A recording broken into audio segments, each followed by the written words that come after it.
Hey everyone, today I'm coming to you with a review of the, I'm not going to say brand new, I'm going to say new, Marvel Legends Jigsaw. Now, he is a Walgreens exclusive in the US. I got him at GameStop Canada because that is where he's exclusive to in Canada. And this was a figure I was not looking forward to, if I'm being honest. I saw that the Baron Zemo was coming out, and I was very excited for that figure. And I was just, so optimistic at the future of the supervillains line. I was like, oh, who are they going to do next? And then they did Jigsaw. And I thought it looked cool, but I just didn't know who he was. And I kind of felt that way for a long time until I got the figure about like 2 weeks ago. And I started reading up about him, and he's a really cool character. And because I know more about him as a character, I really started to enjoy the figure a lot more. And this is a very detailed figure for one reason, the head. We'll get into that more in the review. But it comes with a decent amount of accessories. I don't have a lot to talk about, but I do have a little bit. Of course, it's a review. I got to talk about some things. So without further ado, let's get into Jigsaw's review. Jigsaw's not a part of any wave. Like I said, he's just a standalone Walgreens / GameStop exclusive. I think I paid about 35, a little under 35 for him, which is pretty good, I guess, especially with prices going up. But his bio reads, Jigsaw is a criminal with a heart as twisted and gruesome as his once beautiful face. So that's something that very much interested me and kind of got me to look up his origin. And he was a really good-looking guy, I guess. He was in the Mafia, and Punisher basically slammed his face into a mirror, and then they had to reconstruct it like a jigsaw.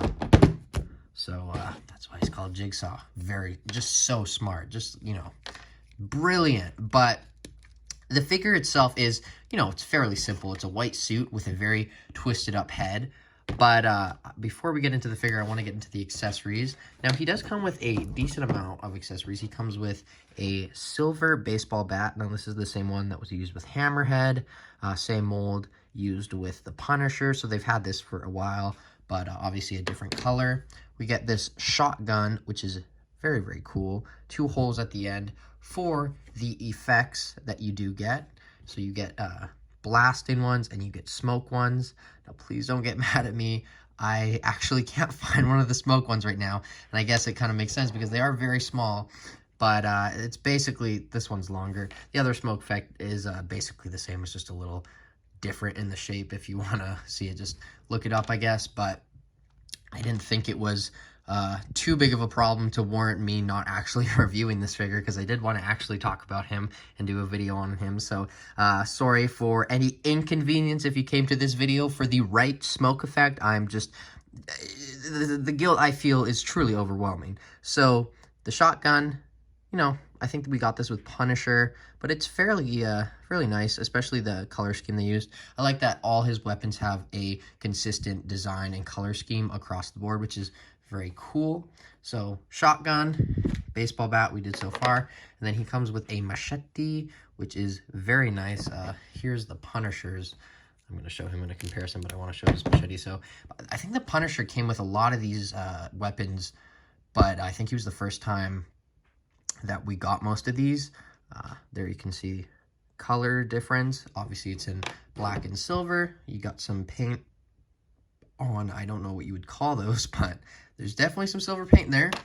And then to finish off his main accessories, he does have 2 knives, which I actually am very happy that we get. I love just getting all these weapons with Marvel Legends every now and then because, we have a lot for this figure, and obviously he's not going to be able to use all of them at once, so the leftovers you can put on other figures, and then, just works out very well. I especially like that with, like, the Winter Soldier that they just released and the upcoming,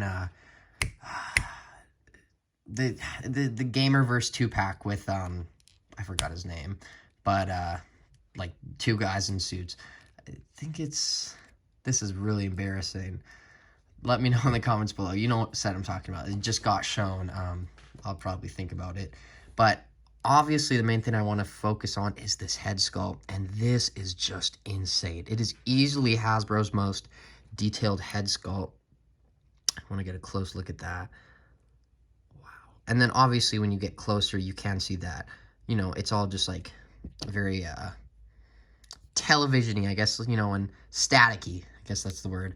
When I say television, I meant like the static on a TV. But when it's from afar, it does not matter. But when you look it up close, same with any photoreal recently, it does look a little bit staticky. There you can see the teeth. Very interesting facial expression. Love how one eyebrow's up, one is down. Just all the stitches all over his face is just so gruesome. This guy is truly scary. And then he does have this, I think I'm going to call it like a neck brace, but that does come off. You can just remove the head, and then it's a separate thing, comes off. And then you have a white suit, which is useful for a lot of things right now, especially with Moon Knight out. Even though we are getting a Mr. Knight, you can do maybe a Khonshu in a suit costume. There's just lots of figures that can use a white suit, so great figure fodder if you want. But the suit itself is actually very nice. I like all the paint on it, and as in paint, I just mean the buttons all around. They did a really good job here. This, I was really proud of Hasbro. I was like, wow, these look beautiful. There's no, paint issues, but here there's a little bit, but oh well, I'll take that. But you can see he does have a tie in there, which kind of shifts around a little bit, but this suit itself does not come off. It's just buttoned up, as what I mean is it's one piece. It's buttoned up, but it's just an illusion. Can't be unbuttoned or anything. And you can only keep this on. I guess you could cut it, but I don't really know why you would want to do that. You can see the tie sort of coming through. You can see a little bit of a belt under there, but not painted, so it looks a little off, but no big complaints with that.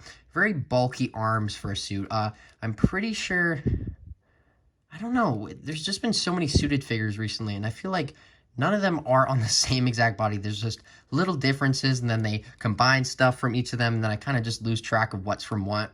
But I don't think these are super common arms. They're not the casual ones that came with like the Agent Coulson mold for a long time. But, no complaints. Obviously, he's fairly buff, so you can kind of see that through the arms. And then the legs, lots of great wrinkling. You can see it kind of continues through the knee joint. And then his shoes, very nice. Nothing too crazy, just some nice dress shoes with some really good articulation, which we will get into. And then he also has a trigger hand and then a holding hand for like the baseball bat. And both of these hands, well, I'm going through the articulation, not even in the segment, but I will get into that right now because that's all I really have to say. So let's get into Jigsaw's articulation. So scoot all of these off. It really bums me out that I can't find one of those smoke effects, but oh well. This is fairly simple and standard head articulation. The head goes up, not a lot, but a decent amount. I don't know really how much you want to go up. It's just a dude in a suit, but it goes down that much. There's a bit of tilt, and then obviously full 360. The arms go out that far, so about 90, full 360. Bicep swivel, double jointed elbows, which go in a lot more than 90. And then the hands go up, down, full 360 on both of them, so that's good. And then the ab crunch is a little hard to maneuver, but it's basically non-existent. You can kind of get it going like that, but that is basically the limit of ab crunch you're going to get. Obviously, if you heat it up, you'll get it down more, but, I don't know what positions you're going to want to be him.